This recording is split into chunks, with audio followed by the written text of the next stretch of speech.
Sekarang kita lihat ada perspektif sufisme atau perspektif tradisi mistisisme. Di perspektif sufisme, penderitaan ini bahkan bukan sesuatu yang dihindari. Minggu lalu saya cerita tentang Robiah, dan masih banyak lagi cerita tentang para wali yang penderitaan itu bukan sesuatu yang dihindari, bahkan penderitaan diposisikan sebagai jalan untuk membersihkan diri. Dalam tradisi mistisisme ada asumsi bahwa jasmaniah manusia, lahiriah manusia, hasrat dan nafsu manusia itu perlu dilemahkan. Sehingga yang rohani dan yang hakiki bisa lebih kuat. Cara melemahkannya seperti apa? Dengan jalan membuatnya menderita.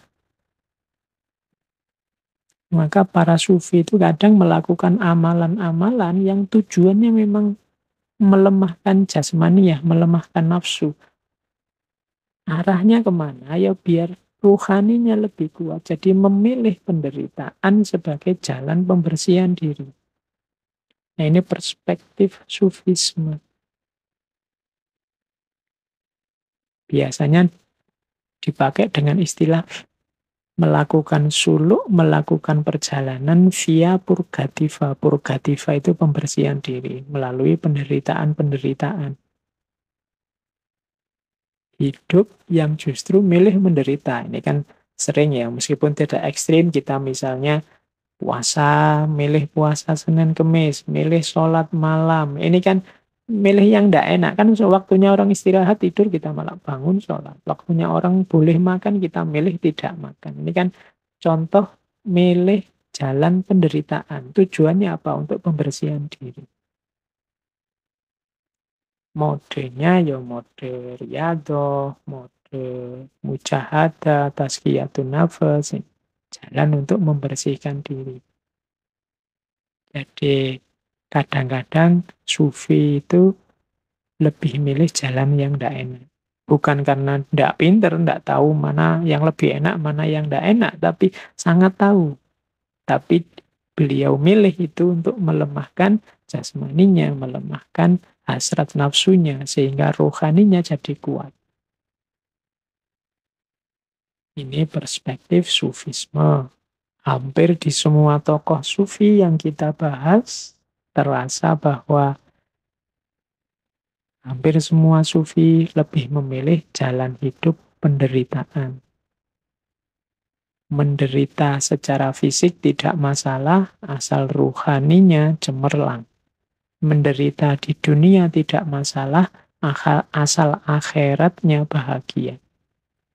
Menderita sekarang tidak masalah, asal besok bahagia.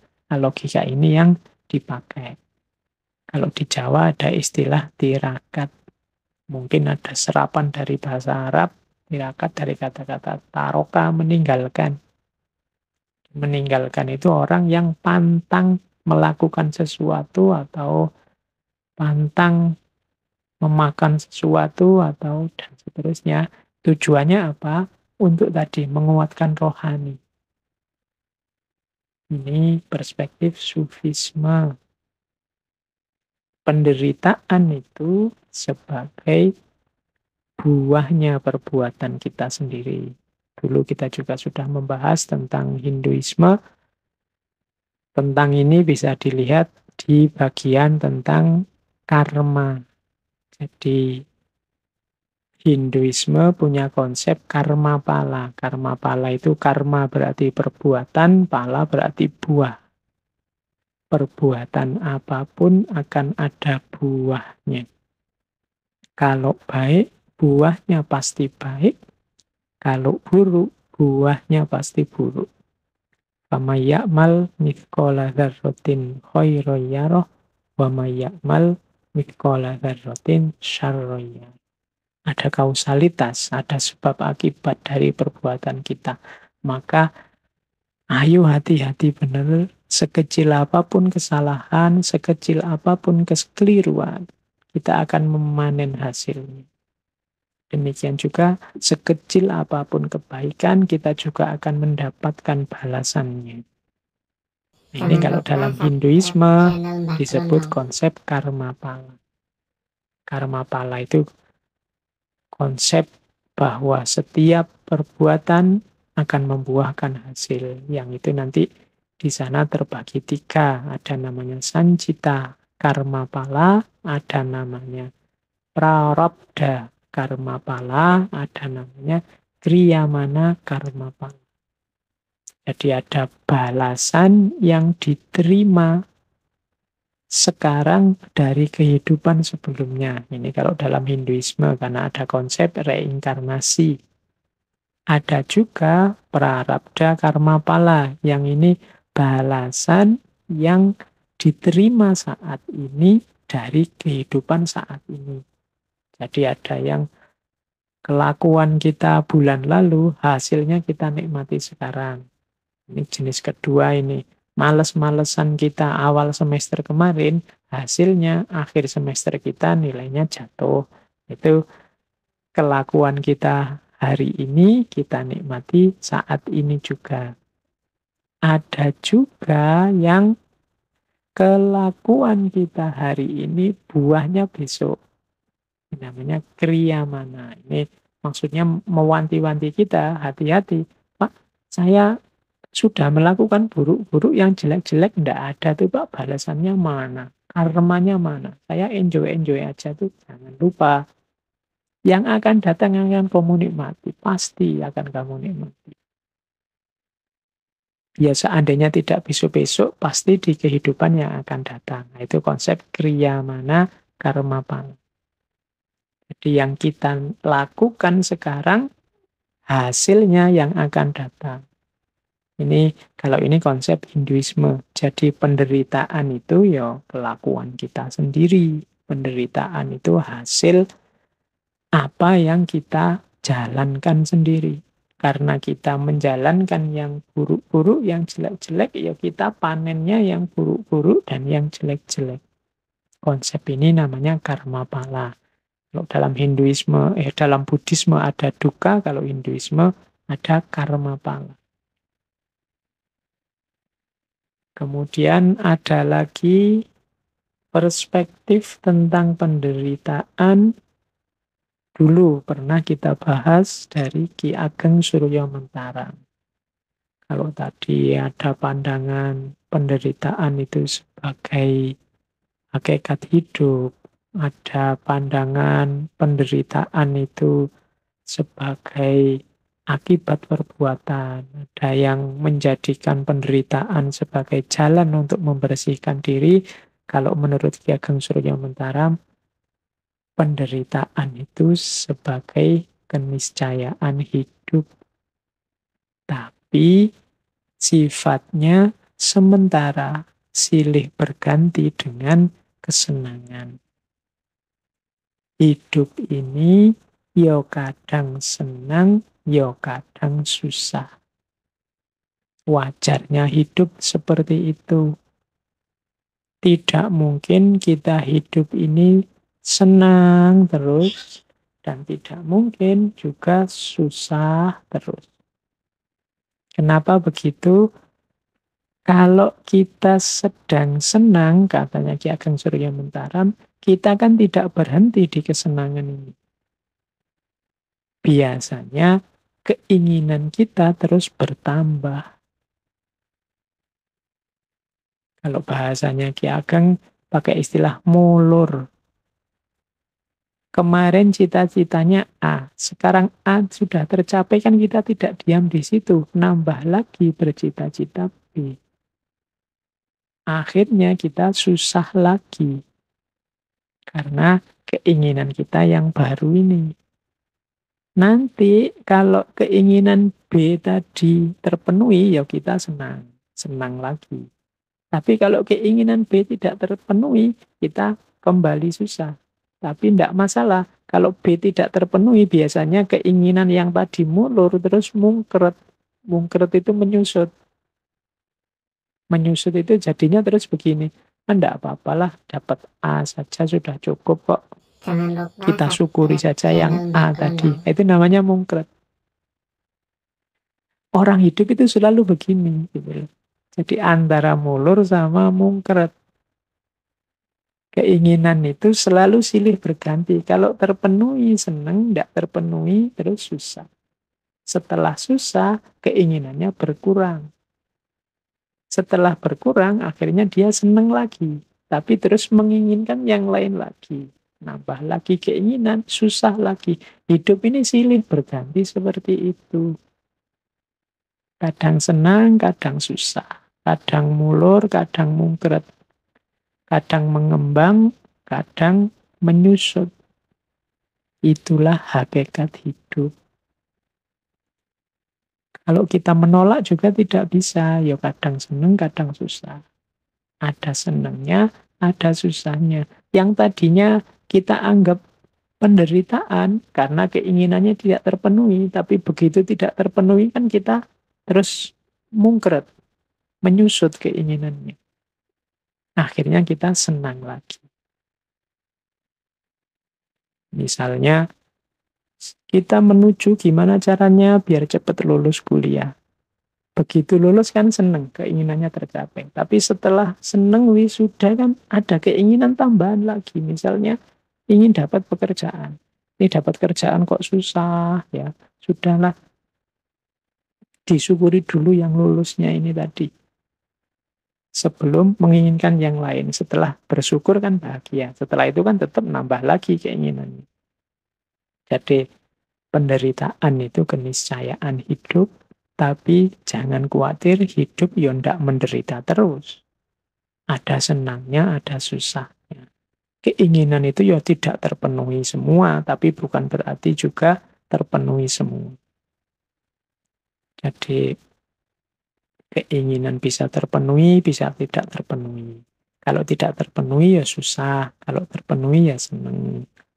Kalau begitu susah, terus keinginannya berkurang. Setelah berkurang, senang lagi. Begitu terpenuhi, senang. Setelah terpenuhi, keinginannya tambah. Akhirnya susah lagi. Itulah hidup.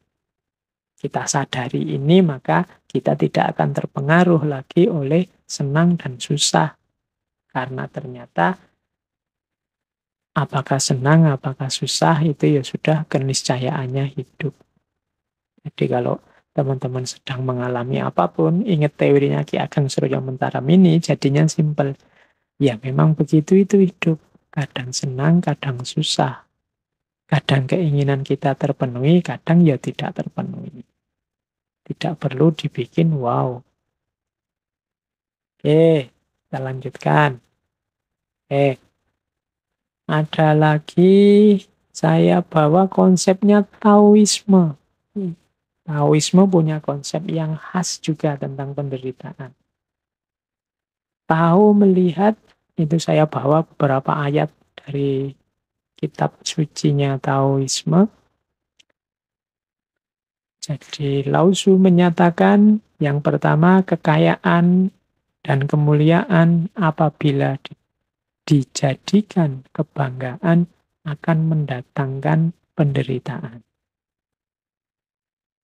Jadi kekayaan itu hasil kerja kita, kemuliaan itu posisi kita di tengah masyarakat karena perilaku kita, kekayaan sifatnya materi, kemuliaan sifatnya non-materi. Cuma ini kalau kita jadikan dasar identitas kita yang kita banggakan, akhirnya hanya akan melahirkan penderitaan. Kita akan susah karena itu.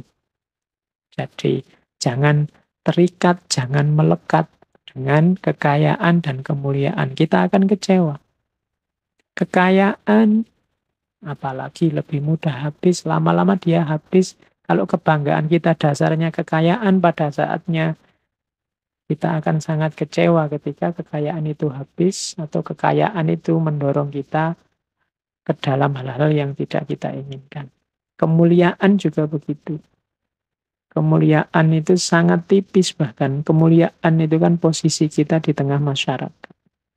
Dan masyarakat itu bisa mudah sekali mencabut kemuliaan yang kita sandang dalam persepsi mereka. Ada orang yang begitu alimnya puluhan tahun tapi melakukan sedikit kesalahan, satu saja kesalahan, kemudian hancurlah kemuliaan, hancurlah nama baik itu. Kalau dia hanya menggantungkan pada kekayaan dan kemuliaan, maka penderitaan yang dia rasakan akan luar biasa. Itu maksudnya tahu. Maka katanya tahu, seorang bijaksana setelah melakukan pahala bagi dunia, lalu mengundurkan diri. Inilah justru yang sesuai dengan jalan tahu. Jadi menurut Taoisme, sudahlah ayo lakukan kebaikan. Ayo melakukan hal-hal yang bermanfaat di dunia ini. Setelah itu tidak usah menuntut apa-apa, tidak usah membanggakan apa-apa. Inilah jalan tahu dan inilah yang aman. Kalau kita tidak menginginkan apa-apa, ya tidak akan dikecewakan oleh apa-apa. Bagaikan alam yang menciptakan segala benda dan isinya, tetapi tidak menganggap sebagai miliknya. Jadi belajarlah dari alam. Alam itu memberikan banyak untuk kita. Berkontribusi memberi manfaat besar untuk hidup kita. Tapi alam tidak pernah merasa bahwa karya itu, produk itu adalah haknya. Nah, jadi alam akhirnya lebih stabil, lebih harmoni. Lakukan kebaikan, lakukan kebijaksanaan, lakukan banyak hal yang bermanfaat untuk dunia. Setelah itu tidak usah dihitung, mundurlah. Maka penderitaan tidak akan datang. Bekerja tetapi tidak membanggakan kepandaiannya. Berjasa tetapi tidak mengakui pahalanya. Oleh karena tidak mempunyai apa-apa, maka dia tidak pernah kehilangan apa-apa. Penderitaan lahir karena kita merasa tidak meraih sesuatu atau kehilangan sesuatu. Tapi kalau kita tidak ingin apa-apa dan kita tidak merasa punya apa-apa, ya kita tidak akan kehilangan apa-apa. Maka penderitaan juga tidak akan hadir dalam hidup kita. Ini perspektifnya Taoisme. Ternyata memang dalam hidup kita, penderitaan itu lebih sering datang karena perilaku kita sendiri. Tidak sekedar karena hal-hal yang ada di sekeliling kita. Tadi saya cerita tentang novelnya Jin Yong. Tiba-tiba saya teringat cerita juga serial, teman-teman mesti akrab. Ini ada hubungannya dengan penderitaan. Tiba-tiba saya ingat, sayangnya slide-nya tidak ada. Jadi kisah tentang perjalanan ke barat. Ya, teman-teman masih ingat ya dengan ceritanya Kera Sakti Sun Gokong. Ini di banyak referensi disebut bahwa cerita perjalanan ke barat itu gambaran tentang perjalanan jiwanya manusia. Bagaimana 4 muridnya Biksu Tong ini menggambarkan hambatan-hambatan dalam jiwa manusia yang sering mengganggu, yang sering melahirkan penderitaan. 4 ini kan yang pertama Sun Gokong, yang kedua Patkai, Ju Patkai, yang ketiga Wu Jing, yang asalnya siluman ikan, dan yang keempat kuda putihnya. Ini kan empat muridnya sebenarnya menggambarkan komposisi jiwa dan juga karakter yang sering melahirkan penderitaan kalau tidak dikelola dengan baik. Sun Gokong ini menggambarkan pribadi yang cerdas, terampil, cerdik, tapi sering kebablasan, sering membesarkan dirinya, mengalami superiority complex, merasa bisa mengatasi segalanya. Kadang-kadang tidak panjang pertimbangannya karena dia merasa sudah pintar, sudah cerdik, sudah cerdas. Ini cirinya Sun Gokong, sehingga dia sering kesulitan di sini. Membanggakan keterampilan dan kecerdikan serta kecerdasannya. Orang yang mengalami seperti ini juga nanti akan banyak mengalami penderitaan. Ya nanti Sun Gokong kan juga mengalami banyak penderitaan gara-gara ini. Yang kedua Chu Patkai. Kalau Patkai ini simbol pribadi yang fokus pada rasa, perasaan. Sehingga dia nyari enaknya sendiri, ingin nyaman, memanjakan hasrat. Akhirnya apa? Dia mendapat banyak penderitaan dari bapernya dia, dari kemalasannya dia, dari rasa ingin enaknya sendiri. Jadi teman-teman, mungkin ada yang tipe seperti Patkai ini, fokusnya pada perasaan, ingin enak, ingin nyaman, kadang-kadang terus akhirnya jadi baper, akhirnya ingin enaknya sendiri, sehingga tidak cuma dia menderita, tapi membuat orang menderita. Oke, quote yang paling terkenal dari Patkai kan ya, teman-teman hafal ya. Begitulah cinta, deritanya tiada akhir. Dia banyak menderita karena perasaannya sendiri. Nah, itu ciri orang tipe ini. Ada tipe ketiga, Wucing. Wucing ini tipe pribadi yang patuh, kemudian sungguh-sungguh ingin menerjemahkan ideal-ideal, norma-norma, ajaran-ajaran dalam tindakan. Hanya saja tipe ini kalau tidak dikontrol juga sering melahirkan penderitaan. Misalnya jadi tidak mandiri, ada ketergantungan pada otoritas. Jadi kalau yang lain bilang ke utara yang benar, dia ke utara. Yang lain lagi bilang ke selatan yang benar, dia akan ke selatan. Ada lagi kuda putih. Kuda putih ini simbolnya semangat, simbolnya kesetiaan, kekuatan. Tapi biasanya kualitas ini kalau tidak dikontrol dengan baik, melahirkan penderitaan, terburu-buru, tidak peka, mudah terprovokasi, dan lain sebagainya. Jadi ini tiba-tiba saya ingat cerita ini, bahwa dari cerita ini juga yang pasti dari tradisi pemikiran timur kelihatan bahwa ternyata penderitaan itu lahir dari karakter manusianya, bukan dari peristiwa atau lingkungan sekelilingnya. Yuk kita lanjutkan. Bahwa penderitaan itu perlu loh. Mengapa kok perlu? Kan ada jawaban yang pertama begini. Kenapa kok harus ada penderitaan dalam hidup? Ada jawaban, penderitaan itu hukuman atas orang-orang yang berdosa. Penderitaan itu ujian biar nanti orang dihapus dosanya, kemudian bisa masuk surga. Penderitaan itu untuk membuat orang semakin sadar dan semakin bermoral. Nah, ini jawaban ini kan sering kita dengar.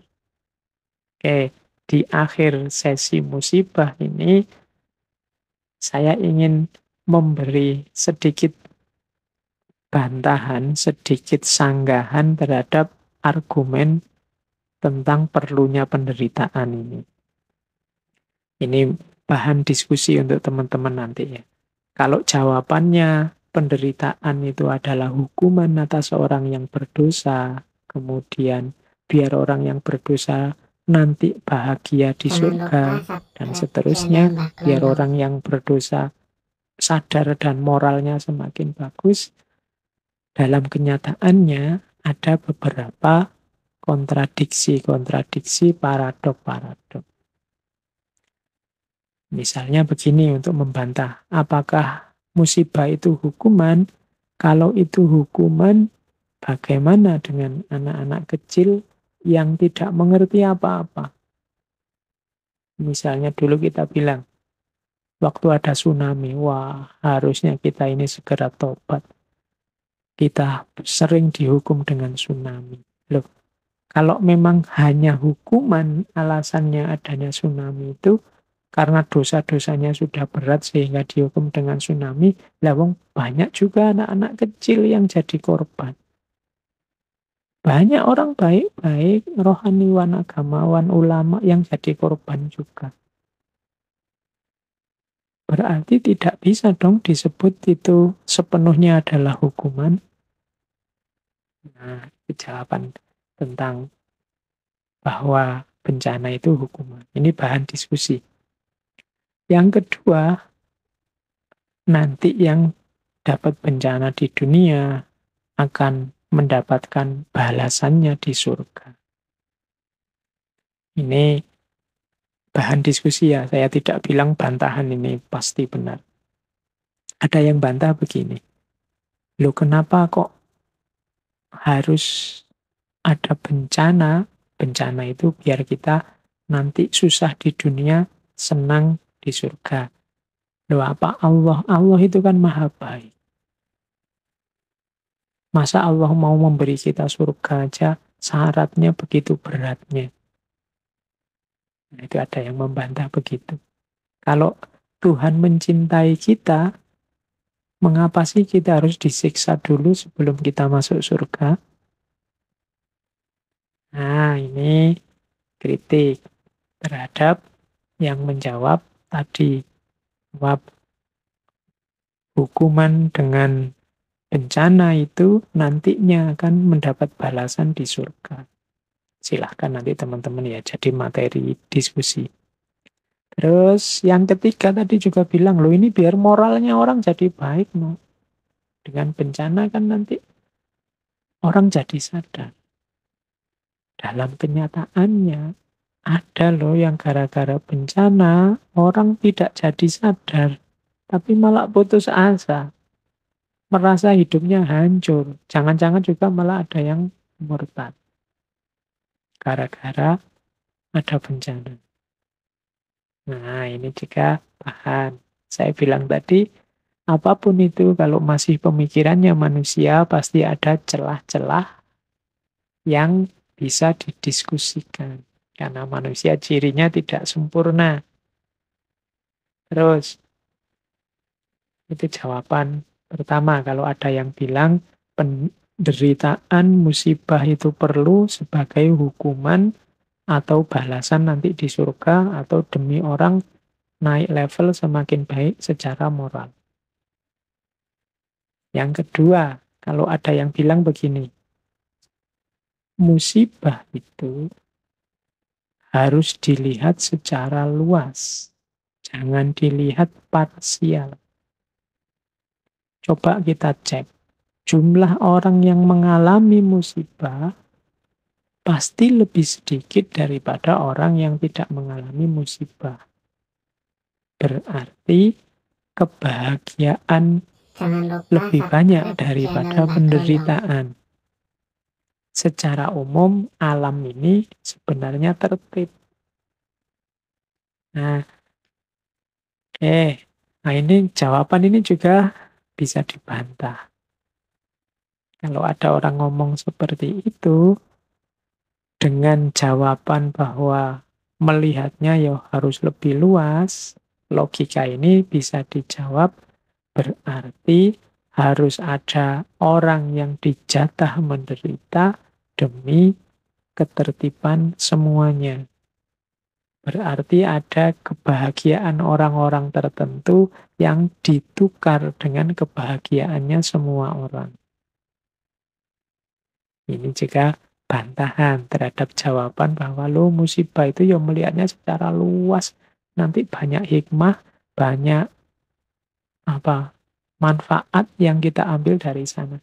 Ini bisa dibantah, kebahagiaan kok ditukar. Kebahagiaan orang tertentu ditukar dengan kebahagiaannya banyak orang.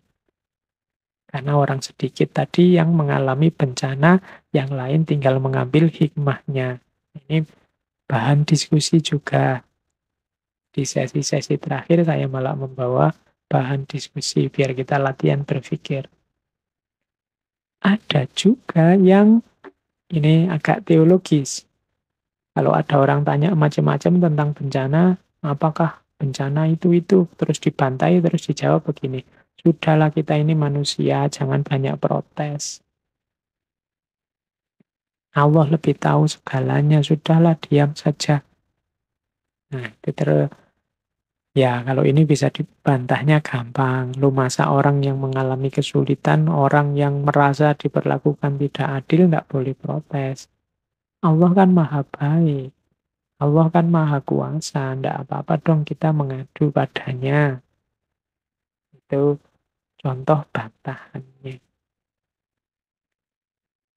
Nah, jadi ini sesi teodisi. Teodisi itu memang salah satu cabang yang sampai hari ini tidak selesai membahas tentang penderitaan, musibah, bencana, dan dihubungkan dengan Tuhan. Ada juga argumen yang membantah yang tidak mau menyambungkan bencana dengan Tuhan. Kan ada orang-orang tertentu yang menganggap bahwa bencana itu sumbernya Tuhan. Orang-orang ini merasa Tuhanlah yang menyebabkan kesengsaraan ini. Tuhanlah yang menyebabkan kesulitan ini. Tuhanlah yang menyebabkan musibah ini. Ada teori juga saya bawa dari ranah sosiologi, cuma ini nambah-nambah referensi saja untuk nambah wawasan kita. Di mana sih titik-titik yang membuat manusia menderita itu? Ada teori dari Talcott Parsons, dari teori fungsional sebenarnya, fungsionalisme dalam sosiologi. Cuma ini saya ambil untuk menunjukkan di situ loh manusia itu sebenarnya betapa dia tidak sempurna. Sehingga mengundang penderitaannya. Katanya Parsons, manusia itu punya 3 karakter, punya 3 dasar eksistensi. Yang pertama apa? Ketidakpastian. Maksudnya apa ketidakpastian? Manusia tidak bisa menjamin dirinya aman atau dirinya sejahtera. Keamanan dan kesejahteraan dirinya bergantung pada banyak hal lain di luar dirinya. Ini katanya sosiologi. Kita sudah hati-hati, orang lain hati-hati, kita dapat masalah. Nah itu berarti apa? Hidup kita serba tidak pasti. Manusia tidak bisa menjamin keamanan dan kesejahteraannya sendiri. Ini katanya Parsons, ini dasar eksistensinya manusia. Ketidakpastian yang pertama. Tidak mesti yang paling tekun belajar nilainya paling tinggi. Tidak pasti yang paling ganteng nanti dapatnya juga yang paling cantik. Tidak pasti yang paling paham ilmu kedokteran dia yang paling sehat. Manusia itu serba tidak pasti. Yang kedua, tidak berdaya. Ciri yang kedua adalah manusia tidak punya daya yang cukup untuk mengendalikan hidupnya sepenuhnya. Ini seperti kalau kita mengusahakan sesuatu, itu kan kita tidak punya kuasa untuk hasilnya persis seperti yang kita inginkan. Tergantung dengan banyak hal yang lain.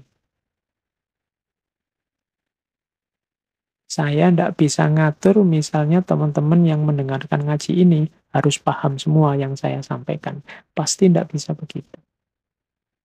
Saya tidak bisa mengendalikan diri saya sendiri untuk gimana caranya saya bisa ngaji 5 jam non-stop dan tidak capek. Itu tidak bisa. Manusia banyak punya ciri ketidakberdayaan. Kita sih inginnya virus ini selesai bulan depan. Tapi kan juga tergantung banyak hal. Ternyata manusia yang sering sombong itu punya ciri sebenarnya yang kedua ketidakberdayaan. Dan yang ketiga kelangkaan. Kelangkaan itu manusia itu berhadapan dengan situasi yang serba terbatas tentang dirinya dan lingkungannya. Jadi kita ini berhadapan dengan banyak sekali keterbatasan-keterbatasan, berhadapan dengan orang lain yang sama-sama punya keinginan, sehingga kadang-kadang kita harus menegosiasi ulang keinginan kita, berhadapan dengan diri kita yang penuh keterbatasan-keterbatasan, yang pada saatnya bahkan kita sendiri juga akan tidak ada. Itu namanya ciri ketiga manusia itu berkarakter kelangkaan. Oh, dari karakter eksistensial ini menunjukkan bahwa ya memang manusia itu akan berhadapan dengan penderitaan-penderitaan, ketidakpastian, ketidakberdayaan, dan kelangkaan. Ini sumbernya penderitaan. Padahal ini dasar eksistensi manusia.